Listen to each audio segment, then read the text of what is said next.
Hey guys, my name is Rodney Banta, otherwise known as Rodnator, and this is your D&D channel. So today we're going to be breaking down a class that I meant to get to about 6 years ago, but I just kind of forgot to do it. I did eventually find the video, but after watching it I decided that it wasn't really worth doing a new release of because there was some misinformation in there, and I didn't really feel that uploading information that was incorrect is really worth my time. But the Cleric is one of the more complicated classes you're going to play. In general, most people view a Cleric as if it's a heal bot. Your job is to heal the party, but that is just one of many variations of Clerics that you can choose to play. A couple of important details about the Cleric before we get into it. For one, there is no such thing as a neutral Cleric. It says straight up in the player's handbook, Clerics cannot be neutral. Why is that? Because your powers are derived from your own wisdom and emotions as well as worship and worldly knowledge. So that means that by nature of being a Cleric, you're going to fight for something, whatever that thing is. Usually it's your domain, would need you not to be neutral. You could not be a passive Cleric. That's not what they're about. Clerics are by nature priests and stuff, so they push things onto you, manipulate, politics and events to get their gods in more favor and more power and more pantheons and all that fun stuff. A couple of important things about the religions of D&D as well. Dungeons & Dragons, at least if you're playing in the Greyhawk campaign, has pretty much all religions in it. What that means is that, yeah, you can worship Bakab, a god of magic, but you can also worship Mystra, goddess of magic. And while they might not be the same being, they are both gods of magic, and their clerics are going to have very similar powers. And they honestly aren't going to dislike each other. And so both of these pantheons exist, and both of these gods are real. But as far as their influence in the world, that's going to depend heavily on their clerics. So for instance, if you are a Cleric, you will have a region of power. What that means, at least if you're playing in Greyhawk, is that if you leave your continent and go to a place where there's a different god of magic, while you will still be able to cast your spells, your god themselves will have less dominion over that region of the planet because that part is territory to a different god. And how your god would gain territory, basically the reason they want Clerics in the first place, is to spread their religion into these foreign lands and expand their domains and get them more divine ranks and worshippers, right? So that also means that Clerics by nature have an antithesis Cleric. So if you're like, I am a priest of Pelor, god of the sun, and I hate all undead, so my existence is to end reincarnation and rebirth into undead forms. Well, there's also going to be the Necromancer Cleric, who's like, yeah, I worship Nero, god of death, and I hate life. Like, I believe everyone should be an undead. It's the most efficient form of life. So natural life is the actual mutation and undead life is the final product. Like, that's the difference. So if these two Clerics meet, they're going to oppose each other in everything. Their philosophies, the way they carry themselves, the way they speak and their mannerisms, the techniques they've been taught, the spells they cast. But let's get into the mechanics of the Cleric a little bit for you here now that we've covered the roleplay. Clerics get a 3/4 base attack bonus. That means you're just as good as a lot of other classes at melee combat or ranged combat, but you are not as good as the barbarian fighter or paladin or ranger. You're pretty good at hitting stuff. In fact, I'd say exceptionally good compared to some other classes. But just like how a rogue can be a frontliner, the Cleric should be a frontliner. On top of that, when it comes to your proficiencies, you are usually a little limited. You get simple proficiency and limited martial proficiency. What that means is that you might not be able to wield all the weapons you want to wield. But that doesn't mean that you can't wield something equivalent to the weapon you want to wield. So let's say I am a human Cleric. I cannot wield a longsword. It's not in my listings. I have no proficiency with it. But if I want to do a D8 damage in a one-handed weapon, just take a heavy mace. It's statistically the same weapon. The only difference is you're now dealing bludgeoning damage. Why is this important? Certain enemies, specifically undead things, that's why you want a mace, are going to be weak to bludgeoning damage. Zombies are weak to slashing, skeletons are weak to bludgeoning, liches are weak to bludgeoning and magic, and vampires are like weak to silver and magic. So as you get to higher undead, you still need to upgrade your weapons even more if you're going that route. On top of that, you are a spontaneous caster. What that means is, like I said before, no neutral Clerics. That's another thing. Back to no neutral Clerics. So if you are a Cleric of the good alignment, that's going to limit what gods you can worship and what spells you can cast. So if you're a good Cleric, you spontaneously cast cure spells. What that means is if I have 3 level 0 spell slots and 2 level 1 spell slots, I don't have to prepare cure light wounds or cure minor wounds. even if I did not prepare that today, instead of casting Magic Weapon out of my 2 spell slots of level 1, I can swap it in a pinch and be like, Cure Light Wounds. And it burns that spell slot as if I had prepped Cure Light Wounds. At the same time, if you're an evil cleric, you spontaneously cast Inflict spells, which means you're a damage dealer. Like, by nature, an evil cleric is not a healer. But they can be, because there's nothing stopping a cleric from prepping spells from the opposite alignment. So that means your cleric of good can still take Inflict Light Wounds and Cure Light Wounds. Like, you can have both. But technically, as you play, certain spells will have the evil descriptor or the good descriptor. Those spells specifically will change your alignment if you cast them too many times. So if you're a good cleric and you cast like 3 curses, and you're like, I give you a bloodline curse. May all of your descendants have 1 leg. It's like, yeah, that bloodline curse has the evil descriptor, my guy. It's a really bad thing to do to somebody. So your god watched you do that and was like, why? I thought you were a good guy. And if you do that too many times, your god will dead ass just be like, you don't get magic anymore, fuck you. And you become a fallen cleric. Now, as a fallen cleric, you can still cast spells, but you just don't have a deity anymore. So we call that a domain cleric. Which brings me to my next and most important point about clerics. Clerics are extremely versatile. They are going to be the best at 1 thing or maybe 2 things, but they can be the best at pretty much any 2 things. So what I mean is, so let's say I want to be a melee martial character who just stomps people with big hit dice, big numbers. Well, I can play a war cleric and a strength cleric. So my domain, like a worship chord. And it's like, alright, so I gain weapon proficiency and weapon focus as if a fighter in 1 weapon, whatever my deity's favored weapon is. But if your deity doesn't, if you're not worshiping a deity, you just get to pick a weapon. So it's like, alright, I choose the full blade. A 2d8, a great sword weapon that deals, requires a feat to wield. Well, now you can because you get weapon focus and weapon proficiency. So not only can I wield this weapon, I got proficiency in it for free and a +1 to hit with it for free. Great domain. A couple other ones that are very good to have are like the healing domain, extra hit points when you heal stuff, life domain, extra hit points when you heal stuff, death domain, once per day death touch, magic domain gives you a bunch of wizard spells, celerity domain makes you move faster, time domain gives you access to area of effect and crowd control spells.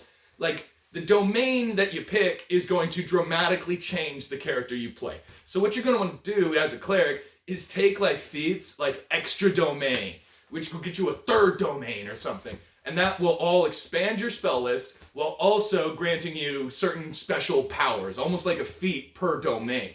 Some of them are really good, like the undeath domain lets you add another hit dice amount to your hit dice pool. So an undead cleric necromancer is going to make more zombies than a wizard necromancer, and it's not even close. The cleric is going to like triple the hit dice pool. So, yeah, you're a level 4 cleric, you can actually make a mummy, whereas a wizard would have to be like level 12 to pull that shit off. And that also means that while you might not be able to turn yourself into a lich any faster, but you're still going to be able to raise a more potent and more powerful undead as an undead casting cleric compared to a wizard specialized in necromancy. And on top of that, the versatility of the cleric is going to mean that you will still have access to heals and damage spells, whereas the wizard who takes necromancy might have drain spells, but he won't be able to heal anybody. He's got to bring potions. Your undead cleric doesn't care. He preps cure moderate wounds or whatever.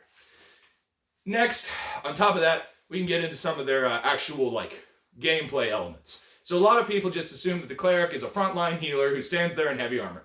But let's think about this for a little bit. If you look at the entry, it tells you that the cleric does not get proficiency in tower shields, which means you're not actually that good in the very front line. Like if you compare a fighter with a tower shield to a cleric without one, the fighter's going to be 2 at least harder to hit. So the cleric is already at a disadvantage. But the benefit of that is if you are going to play that kind of cleric, you take like shield or an equivalent spell that just ups your AC. You can also take like enlarge person or reduce person and stuff like that. Magic weapon, magic vestments. There is spiritual weapon. So you just have 2 characters on the battlefield for the most part at the same time. Spiritual weapon is really good, by the way. It's one of the best spells in the game. Because now I just get double my combat rounds. One of them being this fantasy weapon. But the magic floating weapon does just as much damage as you, if not more, and attacks every single turn with your base attack bonus. So yeah, you might not have as many attacks as the fighter by stat block, but if you cast spiritual weapon, you have more attacks per round than the fighter does. Like, only like monks are gonna outdo the cleric in terms of just number of hits per round if you're playing it right. Maybe a rogue could, or a samurai. But yeah, so clerics are a very special class in that way, that they are versatile and they're going to be very good at whatever they choose at the start. And now let's get into the more complicated parts of the class. If you are a good cleric, you have the ability to turn undead. This is going to be one of your more powerful abilities, and it is very limited. You can only use it on undead things. How it works is you make a turn check. It's like a d20, and then you get a certain plus based on your wisdom and your level, and I think ranks in knowledge, religion. But how it works is you can get like 20 on it. So it gives me, I am now turning as if I am 4 cleric levels better. So as a 3rd level cleric doing a turn, I'm now treated as a 7th level cleric for this turn. The reason that's so good is because turn has different effects depending on your hit dice related to your opponent's hit dice. So let's say I'm a level 12 cleric. I am fighting Dragoon, leader of the Vampire Coven, a 19th level super vampire demigod. I cast Turn Undead as a 12th level cleric who should by no means be able to affect such a powerful, scary-ass entity. But because I got a high turn check, I'm treated as a 21st level cleric. And what that does is that means he blows the fuck up. That vampire, I don't care what your kill conditions are. You're gone, buddy. Ashed, turned to dust. The hand of God itself came down and crushed you like a bug. That's turning. But at the same time, if you're an evil cleric, you wouldn't be able to turn. So it depends on if you spontaneously cast good spells like cures, then you turn. If you spontaneously cast evil spells like rebuke, then you inflict, then you rebuke. So rebuking undead is a way for an evil cleric to get an undead minion without creating it themselves. So let's say I'm walking through a dungeon with my buddies, and we get into this room, and there's like 30 2-hit dice zombies in here, right? And I'm a level 2 cleric. I can walk up to that zombie and be like, mind control, with my rebuke, and there's really not much of a check to it. If their level is less than yours, you can take them over. And you have a hit dice pool that's your level. So as a level 9 evil cleric, I can walk up to your standard vampire and be like, you're my mind slave now! And he is your mind slave now. Like, there's no check for it. He's weaker than you are, so you just dominate his will. So that is actually a very powerful ability for evil clerics, because most campaigns are going to have like a BBEG evil guy, and you're probably going to be pretty close to his level, so you might be able to end your campaign by just straight up mind controlling the final boss if you're an evil cleric. Or you might, if you're a good cleric, you might just turn him and blow him up. And we've all been there. Every DM has probably been there, where they build this really cool, tough lich guy, and he's got this complicated backstory with a huge plot line, and they show him to you at like level 5 as a teaser, and the cleric's like, turn! And he just blows up. And now your lich loses a level, respawns half a planet away, and has a vendetta against the cleric, because he's like, oh man, that guy's way too fucking strong. But liches, of course, like it says in the monster manual, are extremely paranoid beings, which means if it's been popped by you once, you'll never see that fucker again. He's literally gonna hide for 100 years until you die of old age. Like, it's the most intelligent and wise decision to do if he's fighting people who could kill him. On top of that, there are other ways to play a cleric. The more books you have, the more domains you're gonna have. I really recommend Complete Divine. I can't say it enough. As well as some of the weapons in the back of that book will really change your roleplay and make it feel more like your character is coming from a specific area or like lore of the world kind of thing. Some feats that are kind of like must-haves, in my opinion, is extra turning. If you are playing an undead heavy campaign, extra turning is going to give you 4 more turns a day, and that's going to dramatically bolster your class. The problem with making this video and why it's so hard to do a cleric video is because there are like hundreds of domains. There's just a ton of them. So I almost can't possibly cover every domain out there. But I really wish I could. I might make a video of just breaking down different domains. But that's not something I'm willing to work on right now. It's just way too much work. Clerics are a versatile class, but the most important thing is going to be that they are a tier 1 spellcaster. What that means, while being tough, durable, and capable of healing, I also am a full spellcaster. So I'm going to have the same amount of spells per day as the wizard does, and the same potency of magic that the wizard does. And so this has spawned one of the oldest debates in Dungeons & Dragons.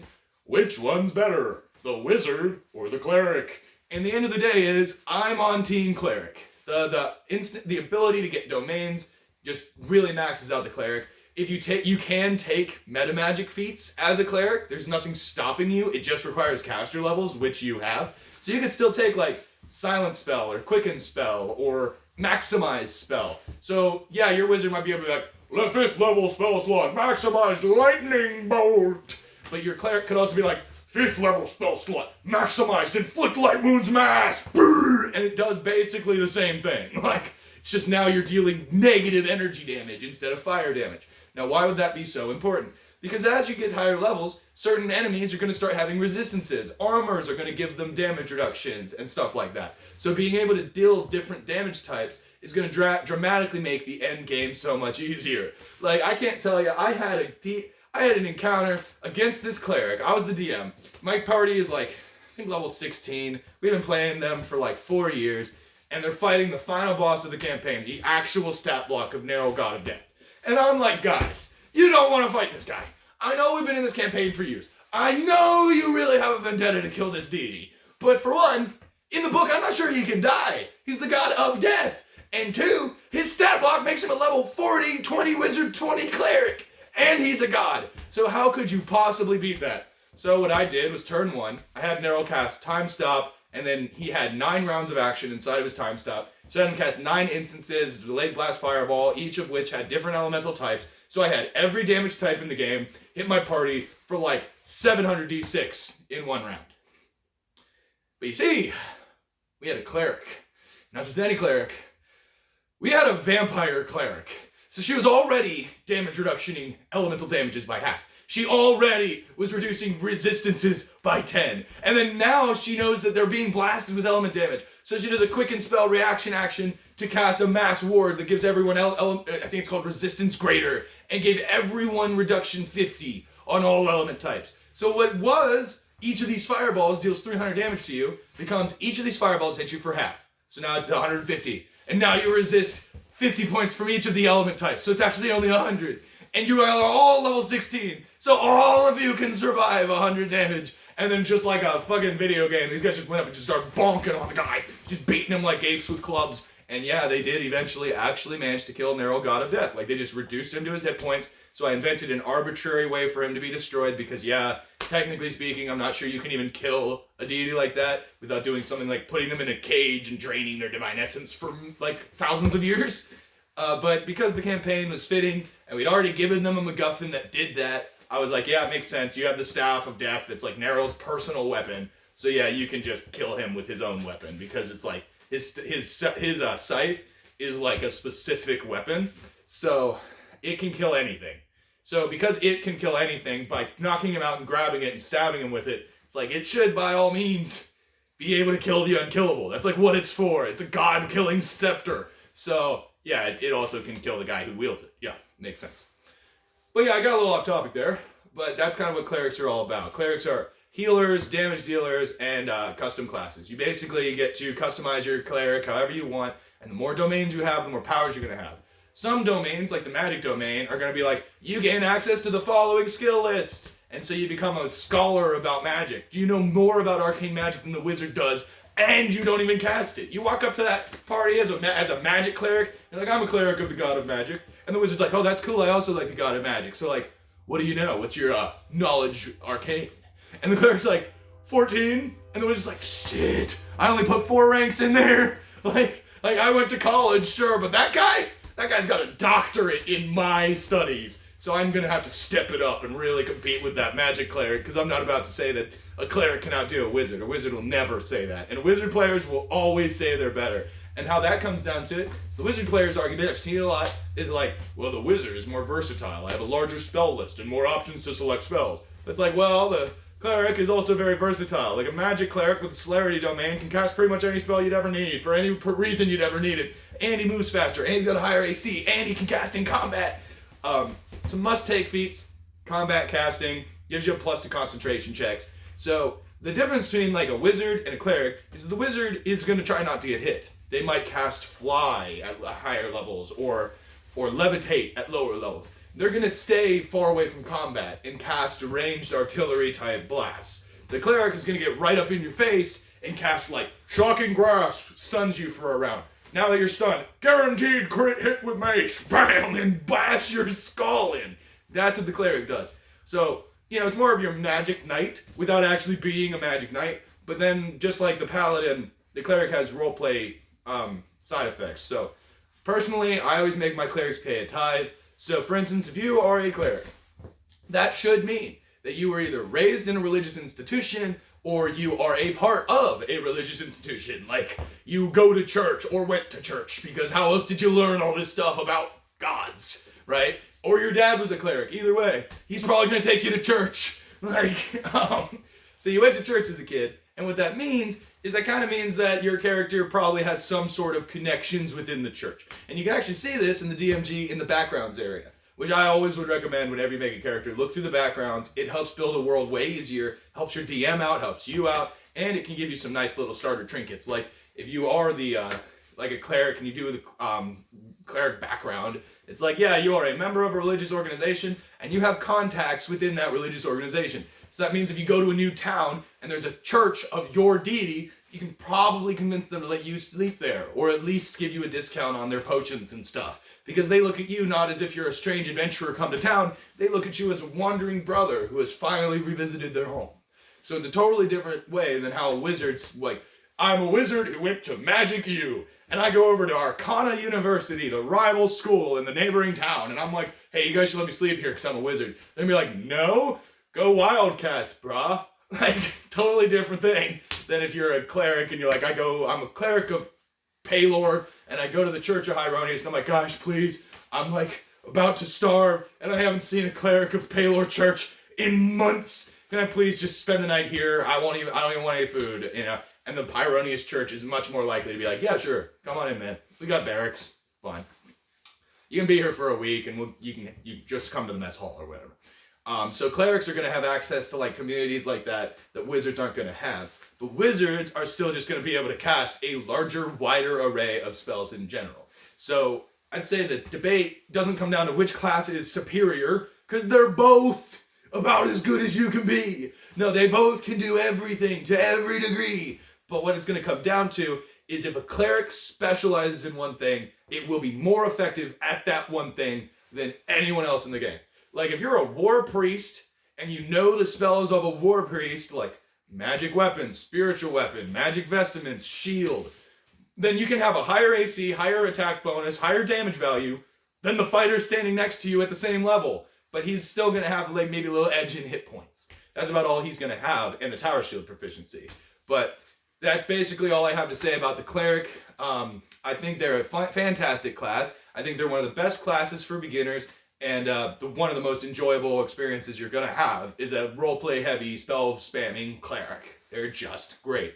I highly recommend if you are in an evil campaign, don't overlook cleric. Cleric is even better in an evil campaign because all the evil domains are just really powerful. And that kind of comes down to the concept of like evil gods reward their clerics more because there's just less evil clerics out there. So they're more valuable to their deities.